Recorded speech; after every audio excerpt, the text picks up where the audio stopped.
Hello aspirants, जय हो classes में आपका एक बार फिर स्वागत है। और आज हम आपके लिए लेकर आए हैं हरियाणा की मृदाएं मिट्टी का प्रादेशिक वितरण भाग 1 यानी पार्ट 1। मैं शिव कुमार आप सभी का स्वागत करता हूं। चलिए शुरू करते हैं बिना किसी देरी के, बिना किसी डिस्कशन के। आज हम डिस्कस करने जा रहे हैं, मैंने आपको बताया हम बातें करेंगे हरियाणा की मृदाएं यानी कि हरियाणा की मिट्टी के बारे में कि कौन सी मिट्टी कहाँ का पाई जाती है। और ये इसका है जी पार्ट 1 पार्ट 1। शुरू करते हैं। सबसे पहले हमें ये जानना पड़ेगा कि मिट्टी आखिर होती क्या है। ठीक है, मिट्टी क्या होती है? भूपृष्ठ की सबसे ऊपरी परत यानी कि भूमि के समतल जो भाग होता है उसकी सबसे ऊपरी परत, जो पौधों को उगाने एवं बढ़ने के लिए, पौधों को उगाने और उनके ग्रोथ यानी कि बढ़ने के लिए जीवांश और खनिजांश प्रदान करती है। जीवांश मतलब जीवों के अंश, और खनिज आप समझते ही हैं यानी कि मिनरल्स हमें प्रदान करती है, वो मृदा या मिट्टी कहलाती है। ठीक है जी। अब मिट्टी के अध्ययन को क्या कहते हैं? मिट्टी के अध्ययन को कहते हैं जी पेडोलॉजी। क्या कहते हैं? पेडोलॉजी, PEDOLOGI, मृदा अध्ययन। हिंदी में इसे बोलते हैं मृदा अध्ययन। मृदा अध्ययन, ठीक है जी। हिंदी में इसे मृदा अध्ययन बोलते हैं। सॉरी थोड़ा सा। उसके बाद मृदा के मुख्य रूप से 4 घटक हैं जी। 4 घटक मतलब 4 चीजों से जो मिलकर बनती है, उन 4 चीजों की अधिकता पाई जाती है मिट्टी के अंदर। सबसे पहला है खनिज यानी मिनरल्स, दूसरा है बायोम, बायोम मतलब जैव पदार्थ, तीसरा है पानी ऑफ कोर्स, और चौथा है वायु यानी कि हवा। जब प्रकृति का प्रत्येक तत्व यानी ये चारों जो तत्व हैं और इनके अलावा कुछ और तत्व मृदा के बनने में यानी कि मिट्टी के बनने में जब अपना योगदान देता है, तब उस योगदान को कहते हैं जी मृदा जनन, मिट्टी का बनना। मतलब जब प्रकृति का प्रत्येक तत्व मृदा के बनने में अपना योगदान देता है उसे मृदा जनन कहते हैं। चलिए जी, आपसे प्रश्न यहीं पे बन गया हमारा। आने के चांसेस भी हैं और नहीं भी हैं, बट हमारे लिए टॉपिक बहुत मैटर करता है, क्योंकि एसएससी के अंदर, HSSC के अंदर और SSC के अंदर और HCS के अंदर कंपटीशन बहुत ज्यादा टफ हो चुका है। इसलिए हमें एक एक बात बड़ी गौर से समझनी पड़ेगी। हमारा प्रश्न है, जब प्रकृति का प्रत्येक तत्व मृदा के बनने में अपना योगदान देता है, वो प्रक्रिया क्या कहलाती है? मृदांश, मृदांग, मृदा जनन, इनमें से कोई नहीं। तो आपका जवाब क्या होगा? मृदा जनन। आप सीधा सीधा याद रखिए, मिट्टी के बनने में प्रत्येक तत्व जब अपनी भूमिका निभाता है वो मृदा जनन कहलाता है। उसके बाद अपक्षय और अपर्दन। अपक्षय मतलब नुकसान, मिट्टी का किसी तरीके से नुकसान, चट्टान का नुकसान होता है ये। अपक्षय हमेशा चट्टान का होता है, ठीक है, याद रखना। अपक्षय मतलब चट्टान का टूटना, चट्टान को होने वाला नुकसान। अपर्दन मतलब मिट्टी का खिसकना, मिट्टी का टूटना के कारक भूपृष्ठ की चट्टानों को तोड़कर उसका चूर्ण बना देते हैं। मतलब अपक्षय किन के कारण होता है? अपर्दन जिन कारणों के कारण होता है वो चट्टानों को तोड़कर उसका चूर्ण बना देते हैं जी। और इस चूर्ण में जो वनस्पति तथा जीव जंतुओं के गले सड़े अंश होते हैं, मतलब जीवांश और खनिजांश। वनस्पति, खनिजांश, जंतुओं के गले सड़े अंश, जीवांश, इनको बोलते हैं जी ह्यूमस। सीधी सी बात। एक और प्रश्न कि मिट्टी जब चट्टानों को तोड़कर चूर्ण के रूप में बनती है तो उस चूर्ण के अंदर जो वनस्पति और गले सड़े जीव जंतुओं के अंश होते हैं वो क्या कहलाते हैं? वो कहलाते हैं ह्यूमस कहलाते हैं जी, ह्यूमस।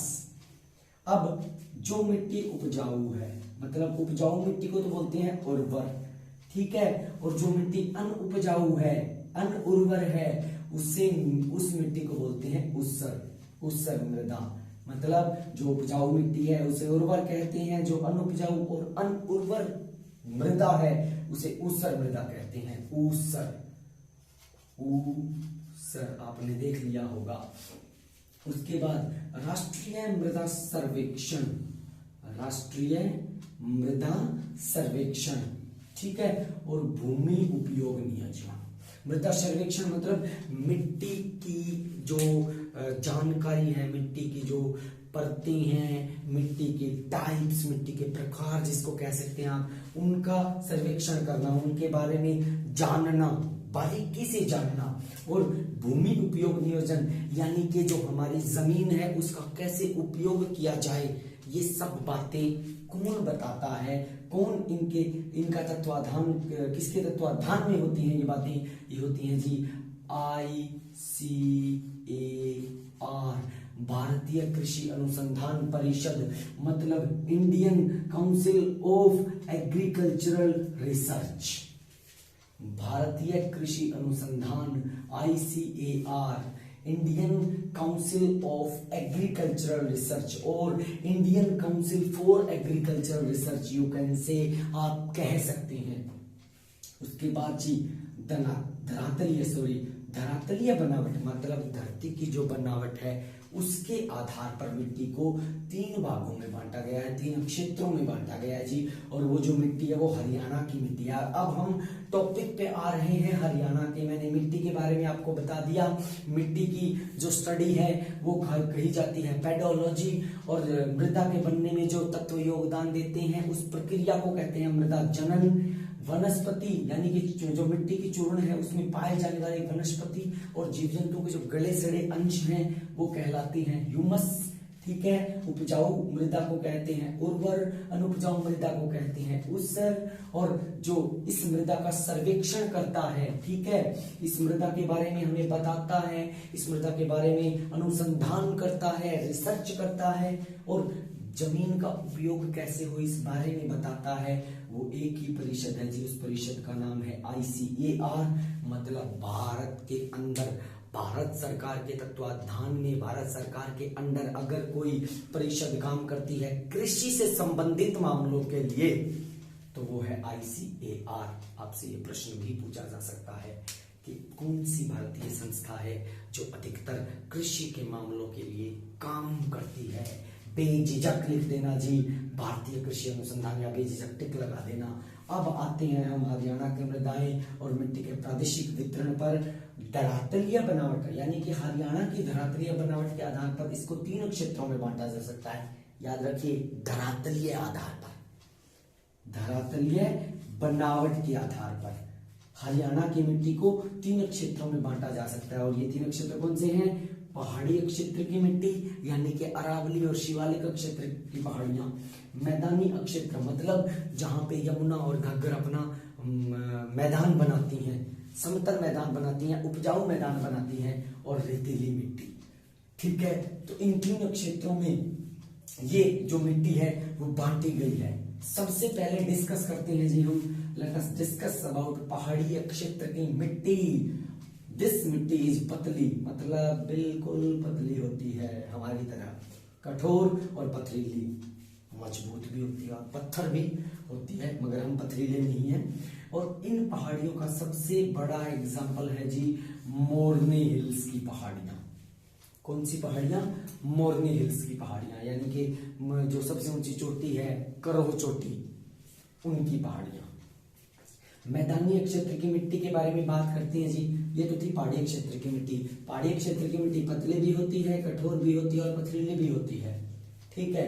तो आपसे प्रश्न वैसे तो मुश्किल से आएगा, बट आ भी जाए तो ये पूछा जा सकता है कि हरियाणा के पहाड़ी क्षेत्र की मिट्टी की विशेषताएं कौन सी हैं, और उन विशेषताओं में आपको ऑप्शन में ये चीज दिखे तो बेझिझक, बिना सोचे समझे, सिर्फ OMR शीट में वो गोला भर देना, ब्लैक, ठीक है जी। आपका जवाब 100% सही होगा अगर प्रश्न ये आता है तो। उसके बाद बात करते हैं मैदानी क्षेत्र की मिट्टी की। ये जो मिट्टी है इसकी सबसे बड़ी विशेषता है कि ये उपजाऊ है, ठीक है, और इसका जो रंग होता है वो पीले भूरे रंग की होती है। ये जो मैदानी क्षेत्र की मिट्टी है किस रंग की होती है? पीले। और ये मैदान बनाती कौन सी नदियां हैं? ये बनाती हैं यमुना एवं घग्गर। बिल्कुल घबराने की जरूरत नहीं है अगर यहाँ पे सरस्वती लिखा हुआ आ जाए तो, क्योंकि सरस्वती जो है, घग्गर जो है वो सरस्वती नदी घाटी के मैदानों पर ही बहती है।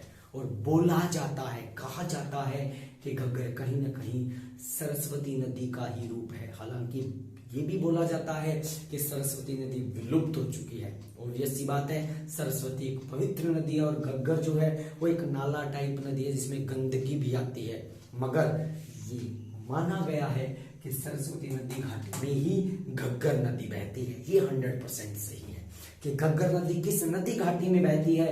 घग्गर नदी सरस्वती नदी घाटी में बहती है। प्राचीन समय से जब हम प्राचीन हरियाणा के बारे में और डिस्कस अंदर से जानेंगे तब हम इसके बारे में बिल्कुल अच्छे से पढ़ेंगे। अब बात करते हैं जी हम लास्ट जो धरातलीय बनावट के आधार पर क्षेत्र था, रेतीला क्षेत्र यानी रेतीले क्षेत्र की मिट्टी की ये पाई जाती है दक्षिण पश्चिम भाग में, मतलब सिरसा हिसार, ठीक है, उस एरिया में। इस मिट्टी का रंग है हल्का भूरा रंग और ये जो मिट्टी इस मैदान में पहुंचती है ये राजस्थान की वजह से पहुंचती है। निक्षेपित मतलब वहां से उड़कर आई होती है, वहां से सरक कर आई होती है, बारिश की वजह से ही सही मगर आती जरूर है। तो ये थी जी धरातलीय बनावट के आधार पर मिट्टी के क्षेत्रों के बारे में हमारी जानकारी। अब आते हैं हम हरियाणा के भौगोलिक एवं रासायनिक गुणों के आधार पर मृदा के वर्गीकरण पर। मतलब अब भौगोलिक आधार मतलब फिजिकल और जो केमिकल इंपॉर्टेंस है मृदा की, मिट्टी की, सोयल की, उसका वर्गीकरण करेंगे, क्लासिफिकेशन करेंगे, उसके बारे में हम जानेंगे। ठीक है जी। ये मिट्टी 6 प्रकार की होती है, देवियों सज्जनों 6 प्रकार की मिट्टी होती है, ये ध्यान रखना आप। पहली होती है जी अति हल्की मृदा, वेरी लाइट सॉइल। एक डायलॉग याद आ गया था, नहीं बोलेंगे टाइम खराब होगा। उसके बाद आता है हल्की मृदा लाइट सॉइल, उसके बाद आता है मीडियम मृदा मध्यम मृदा, फिर आता है सामान्यतः भारी मृदा सिंपली हैवी सॉइल, और उसके बाद आते हैं वेरी हैवी सॉइल। उसके बाद आती है जी शिवालिक के अंदर गिरिपातीय मैदान की मिट्टी और उसके चट्टानी तल की मिट्टी, ठीक है, जिसको हम सिल्ट कहते हैं, बताएंगे आपको। चट्टानी तल की मिट्टी को सिल्ट कहा जाता है जी, याद रखना। चट्टानी तल की मिट्टी को क्या कहा जाता है? सिल्ट। ये नाम आपको आगे सुनने को मिलने वाला है। अब आती है बारी अति हल्की मृदा के बारे में बात करते हैं, बिल्कुल लाइट सॉइल के बारे में। ये जो है जी बालू का प्रधान दोमट मिट्टी है, ठीक है, दोमट अपने आप नाम आ गया, दोमट यानी कि 2 टाइप की मिट्टी। बालू का प्रधान मतलब इसमें बालू बहुत ज्यादा है और सीधी सी बात है। और इसमें क्या पाया जाता है? इसमें पाया जाता है चूना, चूने के कुछ अंश। चूना मतलब सफेद पाउडर, आप सब समझ गए होंगे चूने के बारे में, हमको ज्यादा समझाने की जरूरत नहीं है। लाइमस्टोन की बात कर रहे हैं हम, उसके अंश की बात कर रहे हैं। वनस्पति का जी इसमें अभाव है, मतलब मिनरल्स बहुत ही कम, लगभग ना के बराबर होते हैं। और ये जो मिट्टी है ये पाई जाती है सिरसा के दक्षिण में, सिरसा डिस्ट्रिक्ट के दक्षिण में, फतेहाबाद यानी सिरसा पश्चिम में है मगर उसके दक्षिण में पाई जाती है ये मिट्टी। फतेहाबाद के एरिया में पाई जाती है, हिसार के एरिया में पाई जाती है और महेंद्रगढ़ जिले में भी पाई जाती है। तो 4 जिलों में, हरियाणा के 4 जिलों में इस मिट्टी की प्रधानता है। उसके बाद हरियाणा सरकार द्वारा जी बहुत ही इंपॉर्टेंट बात, मोस्ट इंपॉर्टेंट, कि हरियाणा सरकार द्वारा शुष्क भूमि कृषि पद्धति प्रणाली को बढ़ावा दिया जा रहा है। ठीक है जी, तो याद रखना जी, हरियाणा सरकार द्वारा अति हल्की मृदा क्षेत्रों में किस प्रणाली को बढ़ावा दिया जा रहा है? एक बार फिर बोल रहा हूं, हरियाणा सरकार द्वारा अति हल्की मृदा क्षेत्रों में अति हल्की मृदा क्षेत्रों में किस प्रणाली को बढ़ावा दिया जा रहा है, किस पद्धति को बढ़ावा दिया जा रहा है? तो पद्धति है जी शुष्क भूमि कृषि पद्धति, शुष्क भूमि कृषि पद्धति। सॉरी, मैंने कृषि को कृषि बोलना था, कृषि बोल दिया। अब बात करते हैं जी, ये जो मैदान है ना, इन मैदानों को एक नाम दिया गया है बालोड़ मैदान। कौन से मैदान? बालोड़ मैदान।